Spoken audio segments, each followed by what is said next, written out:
बंधाले रसिकिया college अध्यक्ष अध्यापिका message और फोन कॉल करी प्रेम निवेदन अभियोग गिरफ कला बोलगड़ थाना पुलिस। खोर्धा बोलगड़ स्थित परमानंद कॉलेज प्रिंसिपाल प्रदीप्त कुमार दास गिरफ होइछन्ति। अध्यापिका अश्लील मेसेज और फोन कॉल करने अभियोग गिरफ होइछन्ति। अध्यक्ष किछि मास तले रसायन विभाग में नियुक्ति पाइथिबा जने अध्यापिका फोन कॉलेज अध्यक्ष अश्लील मेसेज करथिले। एपरिकी कॉलेज रे क्लास करबा समय फोन करी वीडियो कॉल करबा पई कहथिले।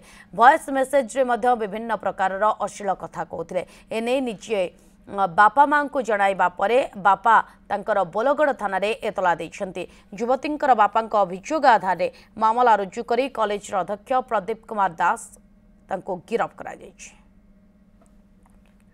ब्लड पुलिस को विशेषकर आईआईसी मैडम को अशेष अशेष धन्यवाद जी कि मो एफआईआर 12 घंटा न पूर्णु काली रात्रि मुझे शुणा पाइली से प्रिंसिपालटा गिरफ हो खाली जे गिरफ हो गला ता काम तुटी गलानी सी एमती केते कॉलेज रे केते कौन करके आसी मुझे शुणा पाइली कौन आगु जो थिला बाणपुर कॉलेज सेठी कोठी गोटे मैडम को धरी पकई सेठी कौन फाइन देकी 50,000 देकी एग्रीमेंट करके आई सी एठी भावुला से किंतु मोर कहया कथा जदि एमती अभद्र लोक मानू एमती बड़ बड़ पोस्ट रखा जाए ताले सामाजिक प्राणी माने चलवाटा समाज में बहुत कष्ट हो झील पाने।